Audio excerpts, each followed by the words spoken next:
혹시 여러분 소설 중에 정글북이라는 소설 읽어보셨습니까? 정글북?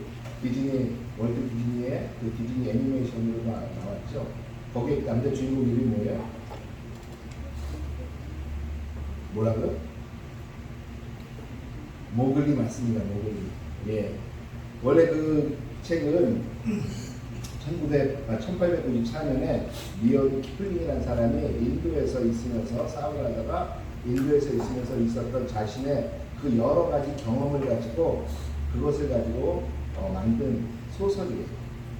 정글북이라는. 그 정글북 내용 잘 아시죠? 한 소년이 부모님과 함께 있다가 부모님을 비행기 사고로 잃고 버려졌는데 그 버려진 아이를 누가 데려가요? 늑대들이 데려가요. 그렇죠? 그리고 늑대들이 그 아이를 잡아먹는 것이 아니라 그 아이를 키워서 그 아이가 나중에 늑대 우두머리가 되고 그 다음에 그 사자, 호랑이와 싸우나요? 사자와 싸우나요? 나중에 그 숲에서 그 사자와 싸워서 이기고 호랑이와 싸워서 이기고 그래서 그 정글의 왕이 되는 그러한 내용인데 이것은 원래 픽션이에요. 소설이에요. 있었던 일이 아니었어요. 그런데 1920년도에 이와 같은 일이 실제로 벌어졌습니다. 어디서요? 실제 인도에서. 인도에서 어느 자매를 어느 자매 숲속에 버려져 있는 숲속에 살고 있는 자매를 발견을 하였는데 이 아이들이 어떻게 자랐냐? 늑대의 젖을 먹고 늑대들과 함께 자라며 그 아이들이 어려서 부모를 잃고 그 정글북의 모글이처럼 자랐어요. 그런 다음에 이 아이들이 그곳에서 행동하는 것이 네 발로 기면서 소리를 낼 때는 늑대처럼 오오오 하면서 이렇게 늑대처럼 울기 시작했고 그들은 생고기를 먹으며 이렇게 자라고 있던 아이들이었어요. 사람들이 그 아이들을 발견했을 때 그 아이들이 살아있는 것만으로도 기적이라고 생각하고 그 아이들을 인간의 세계로 데리고 왔습니다. 데리고 와서 이 아이들을 먹이고 입히고 씻기고 하였는데요. 여러분 그거 아십니까? 그 아이들을 발견했지만 그 아이들이 고작 와서 살게 된 것은 몇년 인간 세상에서 살지 못했습니다. 첫 번째 아이는 와가지고 3년인가도 안 되고 죽었고요. 그 다음에 두 번째 아이도 9년 만에 죽었습니다. 이 아이들이 인간으로서 먹고 입고 말을 배우고 인간의 여러 가지 예의범절과 사는 방법을 배웠는데요.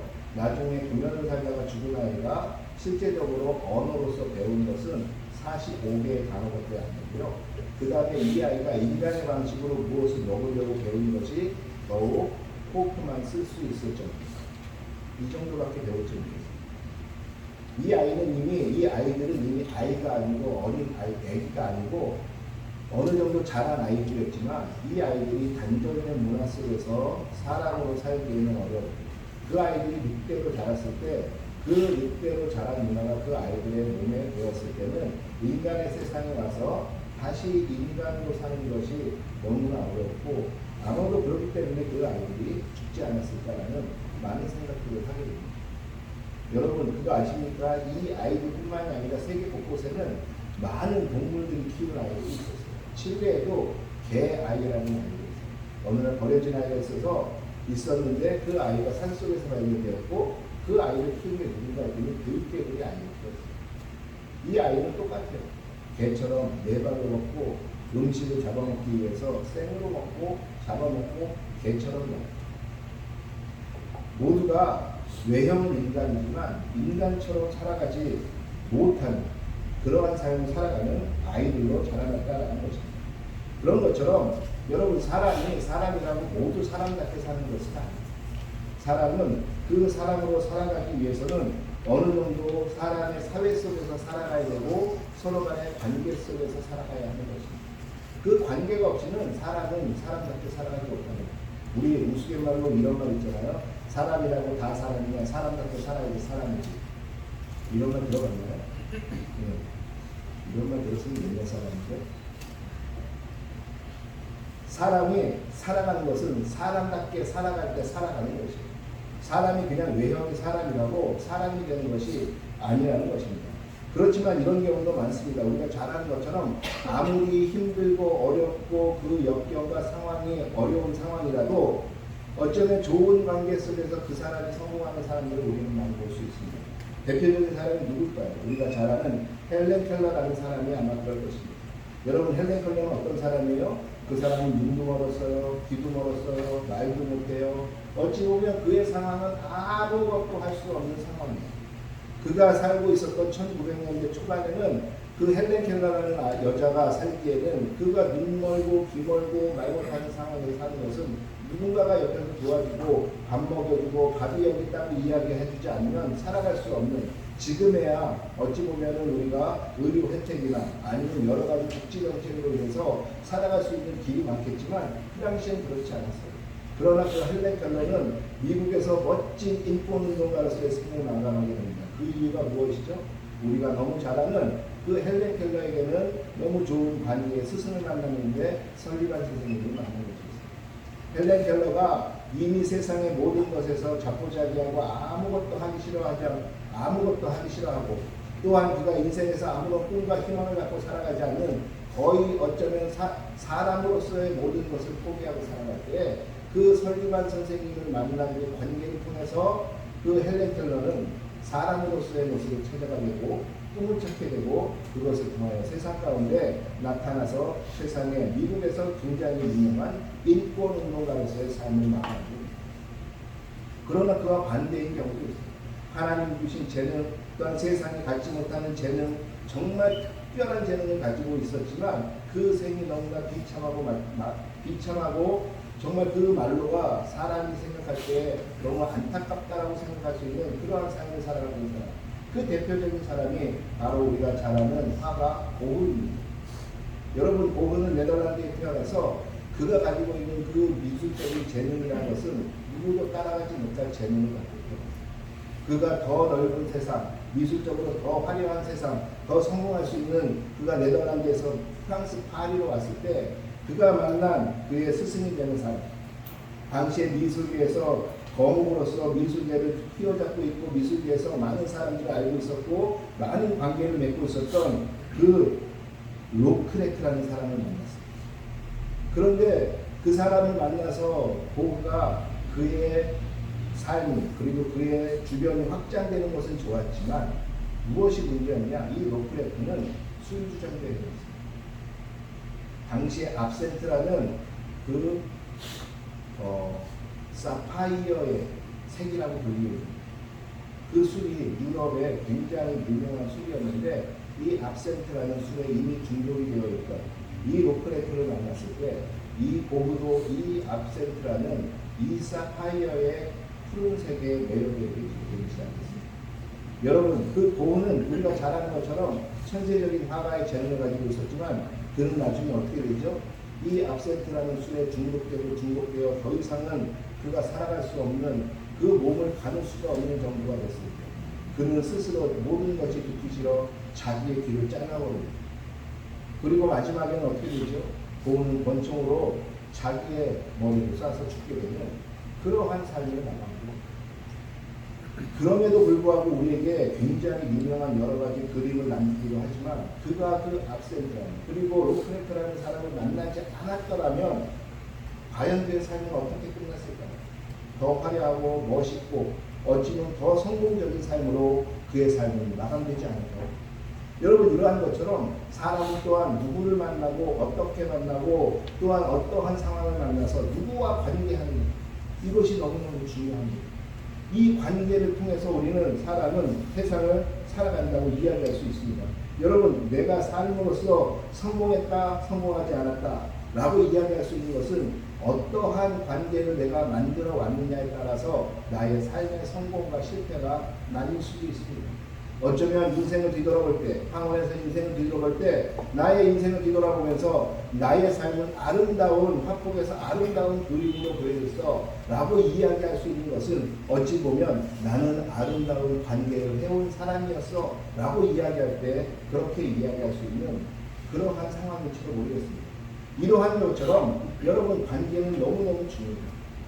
여러분, 그렇기 때문에 지금 학생들도 그렇고 우리 어른들도 그렇고 모두가 관계를 맺을 때 내가 좋은 관계로서 다가가고 좋은 관계 속에서 이 관계를 승화시켜서 1 더하기 1이 2가 아닌 1 더하기 1이 4가 될 수 있는 관계를 만들 수 있어야 해요.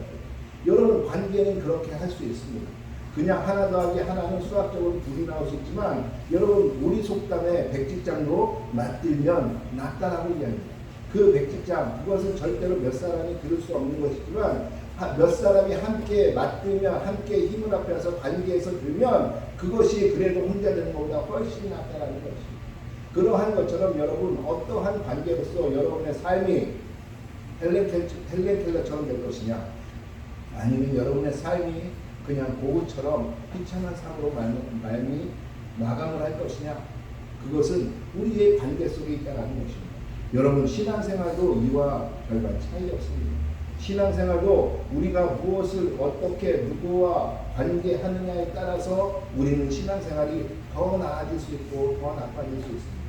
저의 신앙생활의 첫 번째 관계는 한번 얘기해 드린 것처럼 저희 이모였습니다.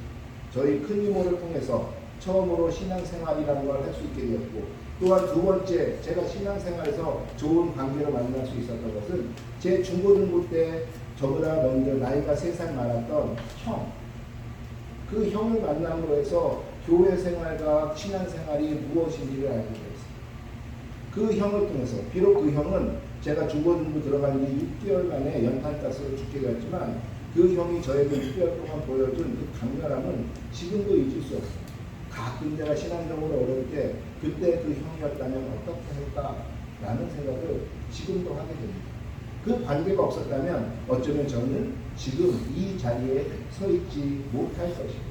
여러분 바로 이 신앙생활도 좋은 관계 속에서 이루어지는 것입니다. 여러분의 좋은 신앙생활, 믿음생활은 무엇입니까? 이야기하면 어떠한 어려움과 어떠한 난관 속에서도 저는 그것을 극복하며 살아온 그러한 믿음의 사람이었습니다. 이것이 좋은 신앙이 아니라 그 좋은 신앙이라고 말할 수 있는 것은 무엇이냐면 바로 내 주변에 어떠한 좋은 사람과의 신앙의 관계를 맺고 있느냐 이것을 통해서 우리의 좋은 신앙은 증명될 수 있다는 것입니다. 그런데 이 관계 중에 가장 중요한 관계는 무엇일까요? 바로 하나님과 나와의 관계입니다. 여러분 누누이 말씀드리지만 하나님께서는 이 관계성 속에서 우리를 창조하셨어요. 여러분 잊지 마셔야 하는 것은 세상에서 우리 가운데 계속적으로 유혹하는 것은 무엇이냐? 너는 창조된 것이 아니라 진화되었다라는 것이에요. 죄는 우리에게 계속적으로 이야기합니다. 너는 진화되었어. 넌 창조된 것이 아니야. 창조는 과학적으로 맞지 않아 라고 이야기해요. 그러나 여러분 누누이 말씀드리지만 진화도 과학적으로는 맞지 않습니다. 가설 속에서 시작하는 모든 것은 과학이 아니에요. 진화도 가설 속에서 시작하는 것이에요. 여러분 그러나 우리가 믿는 것의 첫 번째는 무엇이냐? 잊지 말아야 할 것은 무엇이냐? 절대로 놓치지 말아야 할 것은 무엇이냐? 그것은 바로 나는 창조되었다라는 것이에요. 세상은 창조되었다라는 것이에요. 이 창조의 믿음 안에서 우리가 그렇다면 물어볼 것이 있는데 그것이 무엇이냐? 왜 하나님은 우리를 창조하셨느냐라는 것이에요. 여기서 오늘의 설교는 출발하게 됩니다. 하나님이 왜 세상을 창조하셨을까요? 하나님이 왜 인간을 창조하셨을까요? 하나님이 왜 나를 창조하셨을까요? 하나님이 나를 창조하신 이유는 우리가 잘 아는 것처럼 하나님은 곧 사랑이시기 때문에 우리를 창조하신 것이에요. 다시 말하면 하나님은 사랑이시기에 그냥 사랑 하나로 끝나는 것이 아니라 사랑은 속성 중에 하나가 뭐냐면 사랑의 관계를 만드는 것이에요. 여러분 남자와 여자가 사랑을 하는데 한쪽에서만 사랑을 하고 한쪽에서만 사랑하지 않는다면 그러한 비극도 세상에 없습니다. 한 남자는 열심히 이 여자를 사랑하지만 이 여자는 C라는 남자를 열심히 사랑한다 그러면 A도 불행하고 B도 불행하고 C도 불행해요. 여러분 그것은 사랑이 아니에요. 그것은 나중에 어떻게 되죠? 집착이 될 수도 있고 포기도 될 수도 있고 여러 가지 다른 현상으로 일어나게 됩니다. 여러분 사랑은 무엇으로 나타나게 되느냐? 사랑은 결론적으로 관계 속에서 사랑의 관계로 나타나는 거죠. 하나님이 인간을 창조하시고 세상을 창조하신 가장 큰 이유는 무엇이냐면 바로 그분이 하나님이기에 하나님께서 그분이 사랑이시기에 그 사랑의 속성인 사랑의 관계를 만들기 위해서 세상을 창조하시고 우리를 창조하신 거죠. 그리고 하나님은 우리에게 말씀하십니다. 사랑의 관계를 맺자. 우리 사랑의 관계를 맺자라고 이야기합니다. 내가 너를 사랑하고 네가 나를 사랑하는 서로 간에 사랑하는 그 관계의 행복감 속에서 우리가 서로 사랑하자, 서로 사랑하자, 그 행복 안에서 살아가자라고 이야기하는 것이 바로 하나님의 관계의 창조라는 것입니다. 여러분, 하나님은 세상을 창조하실 때 그냥 말씀으로만 창조하지 않으셨어요.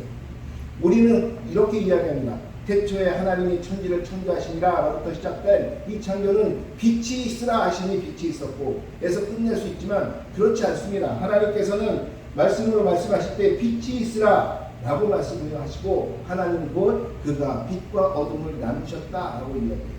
또한 하나님은 궁창에서 궁창 위의 물과 궁창 아래의 물로 나뉘라 라고 이야기했다고 물이 나뉜 것이 아니에요.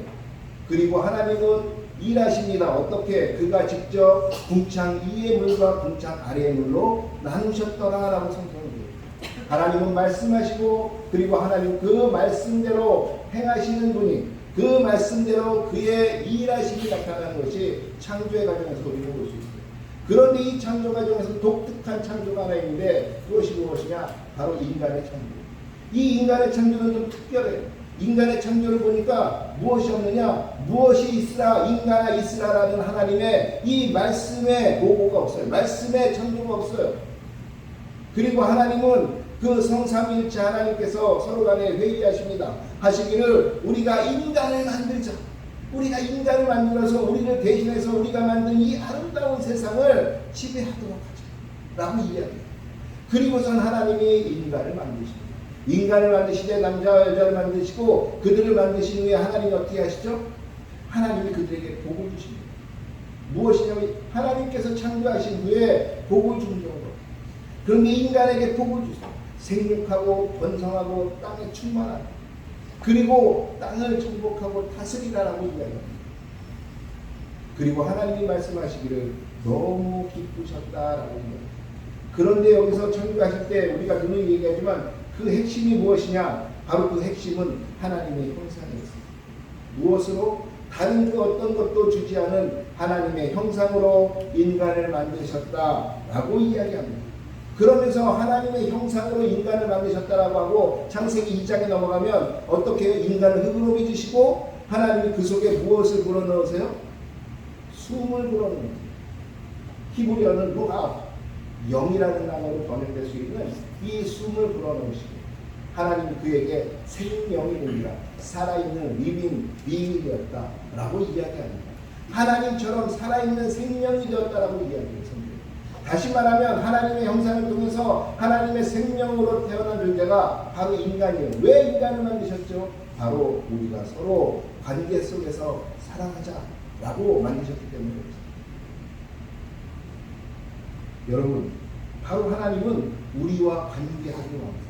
신앙생활에서 가장 중요한 것은 무엇이냐면 이 하나님과의 관계예요. 이 하나님과의 관계를 어떻게 정립하느냐가 중요해요. 많은 사람들이 하나님을 그냥 다른 신처럼 생각합니다.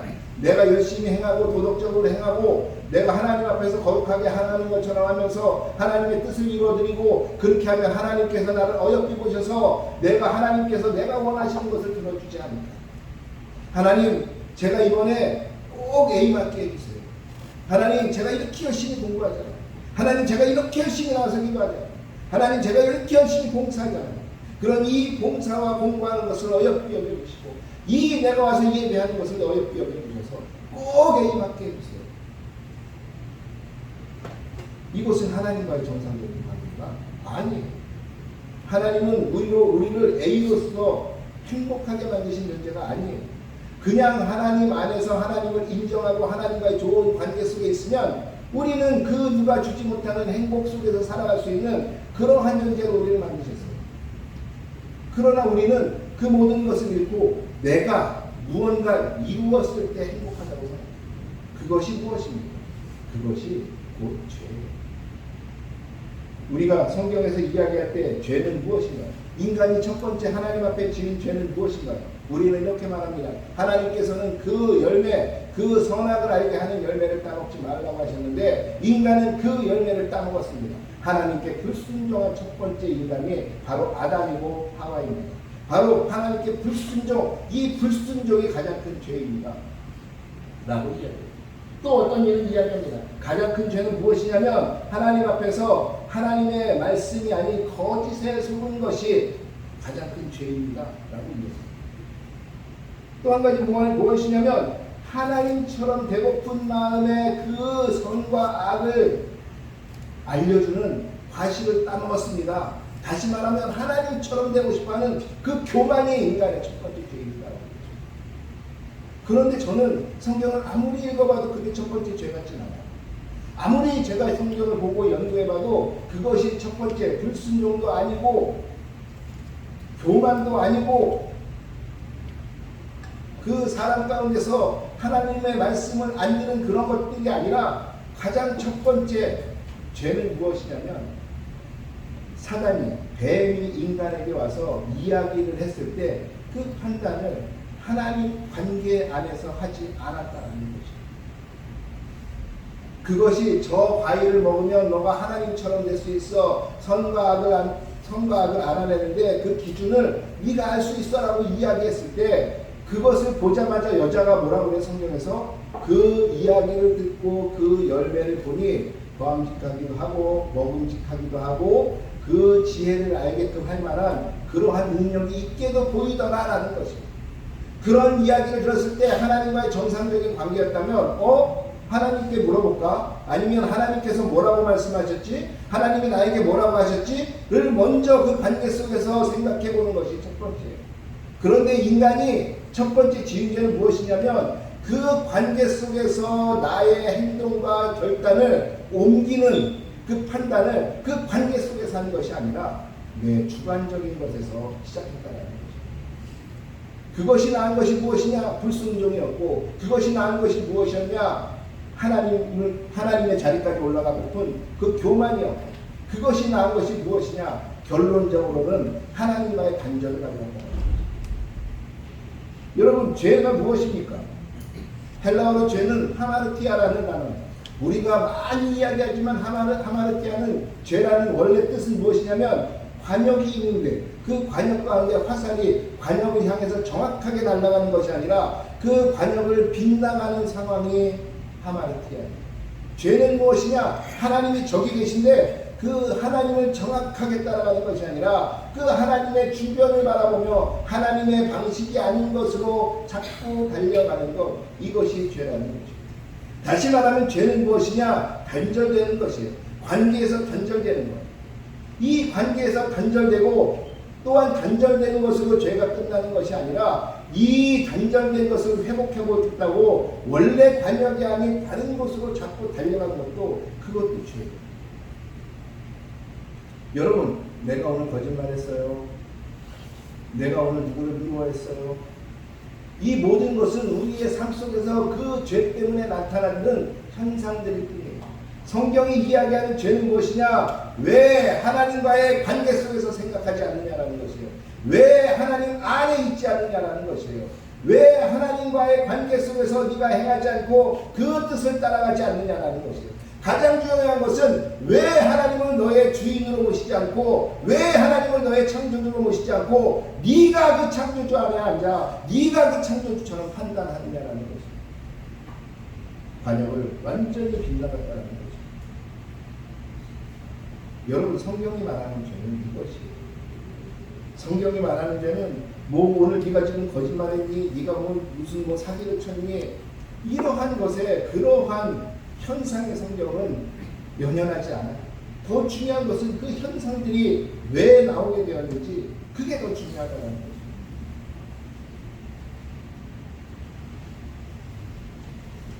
그런데 하나님은 여기서 하나님의 관계에 대한 그의 사랑이 다시 한번 나타나는 거죠. 이 관계를 회복시키는 것이 무엇이냐라는 것이 더 중요하겠습니다. 그것이 무엇이냐? 바로 그것이 다시 말하면 거룩입니다. 오늘의 말씀의 제목이 뭔지 혹시 보셨나요? 오늘의 말씀의 제목을 한번 보시죠. 오늘의 말씀의 제목이 뭐죠?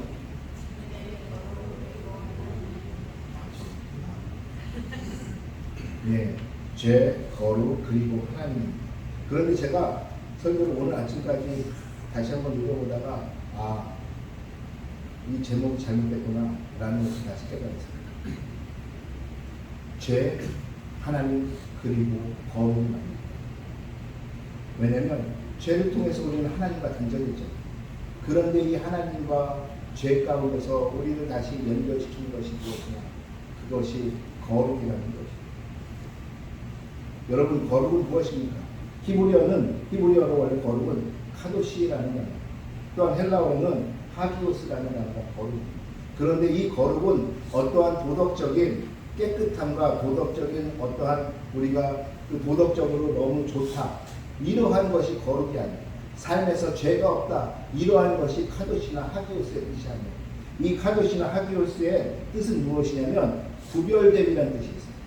구별됨, 나뉘어짐, 무엇으로부터 나뉘었냐, 분리됨, 이런 뜻이 있는데 무엇으로부터? 세상의 죄로부터 구별되어진 것, 세상에 잘못되어진 것로부터 구별되어진 것, 세상에 어떠한 사람들의 그냥 우리가 군중 속에서 죄인들과 있을 때 이 죄인들 속에서 구별되어지는 사람들, 이것이 카도시라는 뜻 속에 있어요.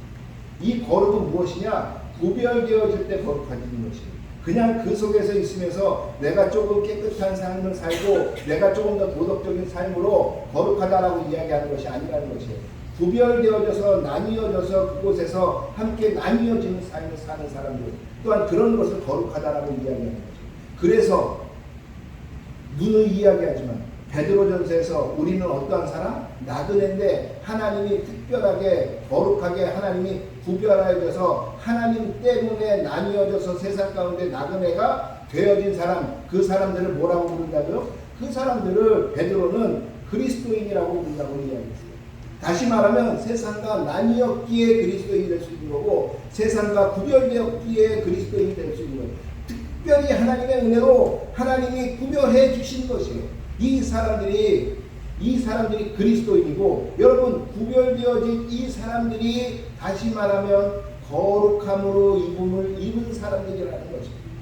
여러분, 오늘 로마서를 보니까 무엇이라고 그래요? 원래 오늘 바울은 계속적으로 이야기합니다. 너희는 원래 죄 아래 있었다. 너희는 죄 아래 있는 것도 몰랐고 그것을 벗어날 생각도 없었고 그 죄에 따라서 너희가 어떻게 잘못됐는지도 몰랐고 너희는 그냥 그 풍조에 따라서 거기에 휘말려가는 아예 죄 아래 있다는 것도 인식하지 못하면서 살아가는 것이 바로 너희들이었다고 합니다. 그런데 무엇이라고 해요? 그러나 우리가 알지 못하는 그 율법을 통하여 하나님이 우리가 죄 아래 있다는 걸 깨닫게 하시고, 그러면서 하나님의 은혜로 우리를 구원케 하시는 그 하나님의 사랑을 이야기합니다. 이것이 유명한 이 로마서 3장에 나오는 하나님의 죄와 율법과 하나님의 은혜에 관한 삼각관계예요. 다시 말하면 이 하나님의 은혜를 통해서, 하나님의 사랑을 통해서 하나님이 우리를 다시 의의 사람, 의의 거룩한 사람으로 만드셨다는 것이에요. 여기에도 하나님의 사랑이 없이는 불가능한 것이에요. 하나님이 다시 그의 사랑으로 우리를 거룩한 존재로 만드셨는데 무엇으로? 예수 그리스도로 우리를 거룩한 존재로 다시 만드셨다는 것이에요. 그렇게 거룩은 원래 무엇이냐? 하나님과 관계할 수 있었던 그 사람의 본 모습, 다시 말하면 하나님이 본래의 인간을 창조하실 때 그 인간의 본질, 그것이 거룩이라는 것입니다. 여러분, 그러게 거룩은 바로 우리 인간들의 본질이에요. 우리는 그 거룩한 본질을 잃어버리고 살았지만 하나님이 우리를 사랑하셔서 우리를 다시 거룩하게 만들어준 것이에요. 그래서 이 거룩은 무엇이냐? 다시 말하면 우리 인간과 하나님이 다시 연결될 수 있게 하는 레버리지. 다시 말하면 그 하나님과 연결시킬 수 있는 도구가 된다는 것이에요. 이 거룩함이 없이는 우리는 하나님과 연결될 수 없어요. 왜? 하나님이 거룩하시기 때문에 그래요. 우리 레위기 9장 2절에 보니까 이스라엘 자손 온 회중에게 말하여 이르되 너희는 거룩하라. 이는 나 여호와 너희 하나님이 거룩함이니라. 레위기서에서 하나님이 이스라엘에게 첫 번째 하시는 말씀이 바로 이것이에요. 너희는 거룩해야 한다는 것이에요. 왜? 너희가 나와 관계 맺고 싶어? 너희가 나의 백성이 되고 싶어? 나와 관계해서 나의 사람으로 살아가고 싶어? 그러기 위해서는 한 가지 조건이 있는데, 내가 거룩하기 때문에 너희가 거룩하지 않으면 너희는 나와 관계 맺을 수 없다라는 것이에요. 하나님이 거룩하시기에 우리가 거룩해야 된다라는 것이에요. 그래서 하나님 앞에 나올 때 거룩한 존재로 나오라는 것이에요. 원래는 하나님께서 우리를 거룩한 존재로 만드셨어요. 그래서 우리는 하나님 앞에 나가는데 아무런 거리낌이 없었어요. 그러나 우리가 죄라는 것을 잊게 되었고, 이 죄 때문에 거룩을 잃어버리게 되었고, 이 거룩을 잃어버렸기에 우리는 더 이상 하나님 앞에 나아가는 것이 불가능한 것입니다. 거룩하기 위해서 해야 되는 것이 무엇이냐? 그래서 우리는 거짓말하면 안 됩니다. 거룩하기 위해서 해야 되는 것이 무엇이냐? 그렇기 때문에 우리는 형제자매를 미워하고 우리는 뒤에서 욕하면 안 되는 것이다. 거룩하기 위해서 우리가 해야 되는 것은 무엇이냐? 그래서 남을 도와주고 거룩하기 위해서 다른 사람들을 통해서 그 다른 사람의 형제가 헐벗고 힘들면 도와주며 같이 걸어가 줘야 하는 것이에요. 왜? 하나님께 더 가까이 가는 것이에요. 여러분, 예수 그리스도의 보혈에 의해서 우리는 구원받았어요. 구원받았다고 모두가 거룩한 하나님께 가까이 갈 수가 있는 거예요. 우리는 구원받았어도 여전히 우리는 죄인이에요. 우리는 구원받았어도 여전히 죄가 우리에게 편해요. 그러나 그렇기 때문에 우리는 하나님과 관계하기가 너무너무 힘들어요. 왜 하나님은 내 기도 안 들어주실까? 왜 하나님의 말씀이 나의 삶 속에서 이루어지지 않을까? 왜 하나님의 말씀은 저 다른 나라 세상의 말씀 같은가? 하나님이 하라 그런 건 나는 아무것도 할 수가 없어. 왜? 너무 어려워. 차라리 세상에서 말하는 건 나는 얼마든지 할 수 있지만 하나님이 말씀하시는 건 할 수 없어. 왜 그럴까요? 거룩하지 않기 때문에 그래요. 거룩하지 않기 때문에. 그래서 이 거룩을 이루어가는 삶은 무엇이라고 이야기하느냐? 성경 신학적으로 이것을 성화되는 삶을 살아간다라고 이야기하는 것이에요. 여러분, 거룩해야지만 하나님께 조금 더 가까이 갈 수 있어요. 한 걸음 한 걸음 하나님 앞에 가까이 가는 것은 우리가 말씀과 기도를 통해서 많이 기도를 쌓고 많이 말씀을 읽고 많이 하나님께 공덕을 쌓으면 하나님께 가까이 가는 것이 아니에요. 우리의 삶이 그 말씀을 통해서, 우리의 삶이 그 기도를 통해서, 우리의 삶이 말씀 속에서 행하라는 것을 순종하면서 우리의 삶이 조금씩 거룩해져 가야 돼요.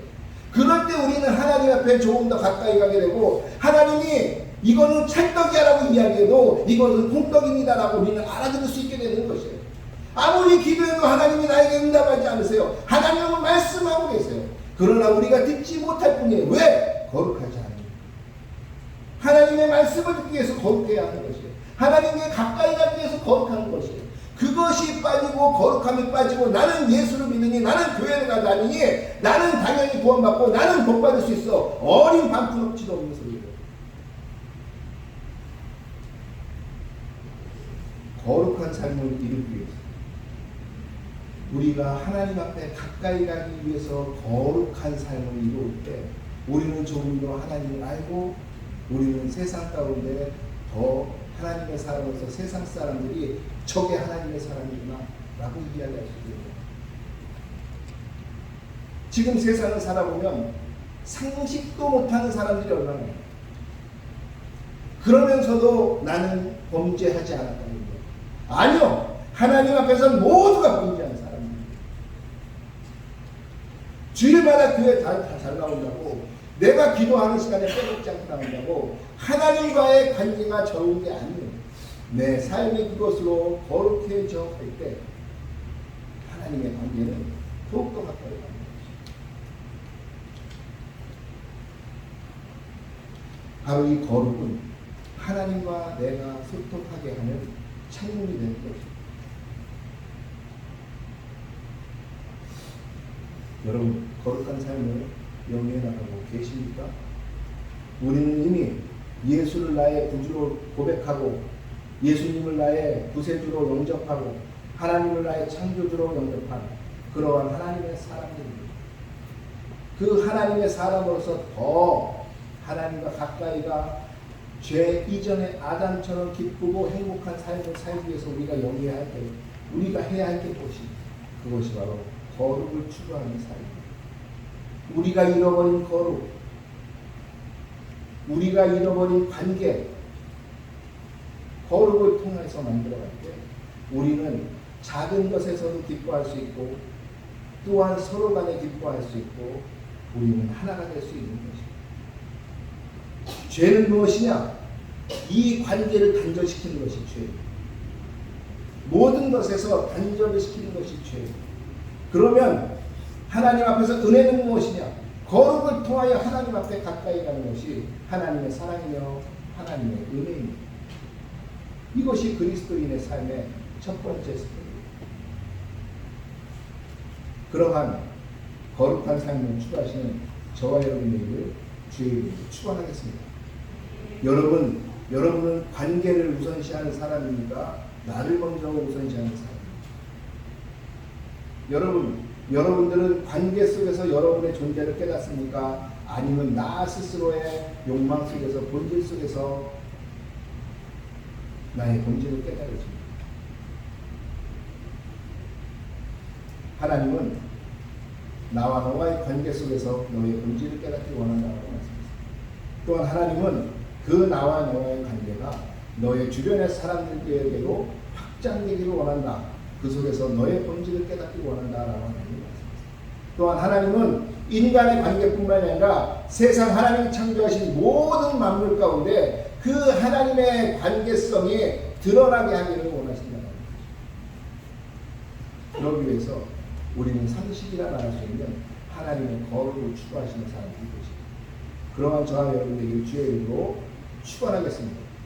그래서 세상 가운데 하나님의 거룩으로 진정한 행복이 무엇인지, 그리고 진정한 구원받은 사람의 그 길이 무엇인지 보이는 사람은 저와 여러분 되기를 주의 이름으로 축원하겠습니다.